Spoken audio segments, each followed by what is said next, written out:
So today I'm going to talk a little bit about Disney princess movies and how it affects young generations on how they portray themselves, and then how also society reinforces those. So there are three eras of the Disney princess films, and the ones I'm specifically going to talk about today are the 9 princesses out of the 11 total of the Disney princesses, and that is called the Disney line. And so in this line, it changes over time, but Disney created this line of princesses to attract a certain audience, and it has changed over time. And so this line is the 2009 Disney Princess line um, that came out after the movie Princess and the Frogs with Princess Tiana. So the first era is called the early era, and that is includes started in 1937 when the first Disney princess movie came out, Snow White and the Seven Dwarfs, and this era includes Snow White, Cinderella, and then Sleeping Beauty. And in this time, you see the damsels in distress, where they need saving a lot. They won't survive unless their princes save them, and then they also rely heavily on their beauty and their outward appearance. And then the next era you see is called the Middle Era, and you see 5 more princesses, and you see Ariel from The Little Mermaid, Belle from Beauty and the Beast, Mulan, and then you see Jasmine from Aladdin, and then Pocahontas. And in this era, you start to see these princesses challenge the traditional gender norms and start to be more adventurous and eager to learn and know more, and also being more brave and wanting to protect themselves and also protect their family.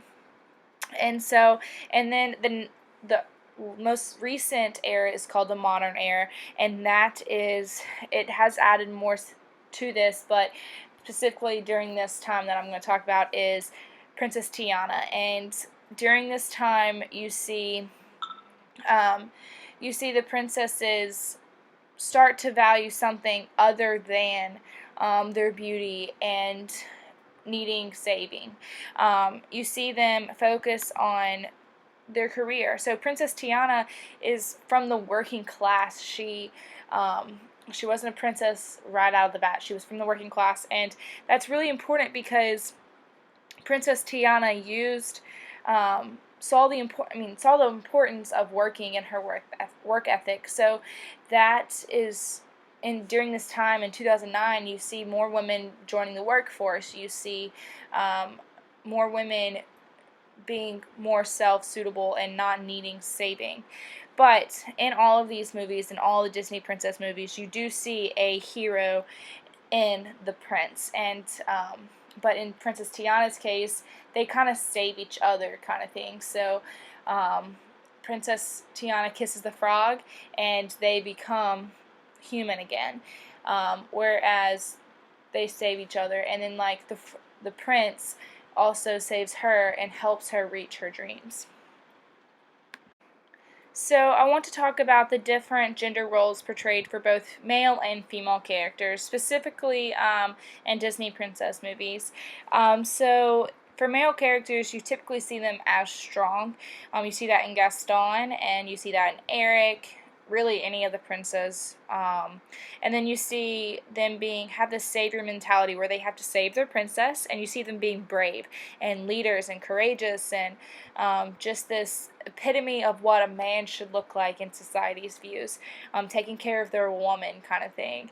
And so specifically, you see them use their strength to save their princess. But on another note, you see them become more and more emotional as the eras go on. So specifically, you see Prince Eric become so emotionally attached to Ariel. You see him long for that relationship and be affectionate towards her and want to save her, and not only want to save her, but want to protect her and show his affections toward her and do anything he can to make her feel comfortable and show that he loves her and wants to be with her. So I read an article called Masculinity and Disney's Gender Problem by the author name of Leek. And so he talks about the gender roles that Disney portrays in men, specifically in the masculinity, and how they think that this has given boys a negative view on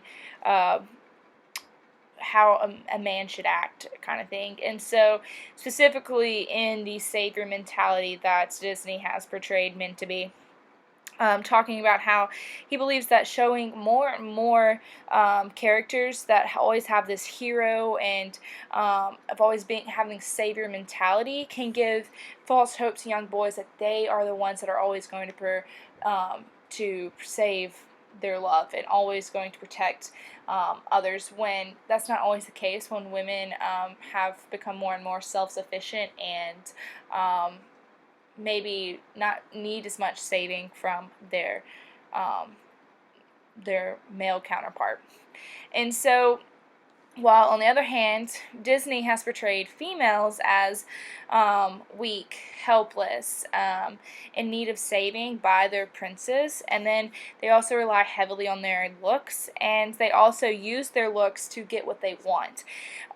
You see Jasmine in Aladdin use her looks to seduce Sultan when she's trying to distract him so Aladdin can save her. So it's kind of like the catch-22. So Jasmine has to use her looks in order to be saved, and but they're working as a tag team, so she saves herself kind of in a way, but also she has to use her looks to do that in order to distract him. But another thing that you see, especially in the middle era, is you see women start to challenge the idea that they can have knowledge. You see Belle reading and wanting to know more about different things in life. She's curious. She wants to know more. And you always hear the saying, knowledge is power. Well, you see women in the movies start to realize that knowledge is power and that they're going to learn more, and reading is a way to get there.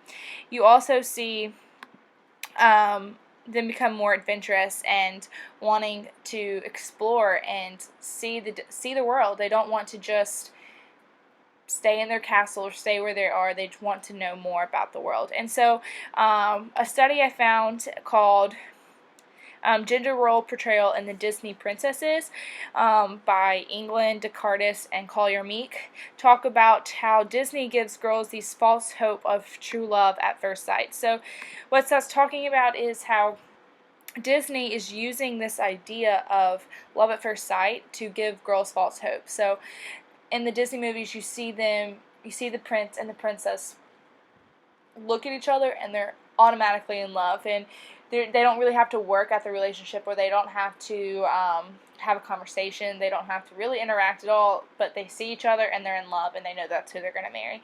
And everybody knows typically in the real world that doesn't really happen. And so England and the other authors believe that they are giving these girls a false hope that of fairy tale love, and that is a way to get it. It's a love at first sight kind of thing. As far as race and culture go into the Disney princess movies, you see Disney take long strides. So specifically in The Princess and the Frog, that is the first African American princess that Disney has had. Now Disney has had other princesses of color, such as Mulan and Pocahontas, of Asian descent and then Native American descent, but it's a long stride for them. So that's a great deal in the fact that Disney has come a long way, and it's strange to think that it took them all the way up to 2009 to finally get a Disney princess to be African American, but they're moving in the right direction, and people believe that they did an excellent job of portrayal of that because they showed their work ethic. But on the other side, they feel like that Disney has kind of degraded the fact that she is African American and showed her as the working class and poor. So it's a catch-22 there again. Another case where Disney has taken long strides is in Mulan. they embrace the culture and the heritage of the Chinese, and specifically they see Buddhism, Buddhist temples, and her family praying to their ancestors, and then as well as her being very respectful of her culture and wanting to fight for her country and that pride in her country. In Mulan. And then in Pocahontas, you see an accurate portrayal of Native American culture where Pocahontas really respects her elders, but she comes to this point where she has to decide between her culture and her love. As far as my personal views on these portrayals that Disney has towards female and male gender roles, here are a few examples that can support this. So, in Little Mermaid, I feel that Disney portrays that girls must change themselves in order to fit the mold that their love interest wants. So you see Ariel give up everything she wants, everything she has, in order to fit the mold that she thinks Eric needs. As in, she gives up her identity. She's no longer a mermaid. She becomes a human, and she gives up her voice. She has a beautiful voice, and she gives it up so she can try to fall in love with Eric. And yes, it works, but my question is, how does that portray to young girls that they should try to change themselves in order to win the guy over? In Beauty and the Beast, you see Belle wanting to know more, and that's okay in my opinion.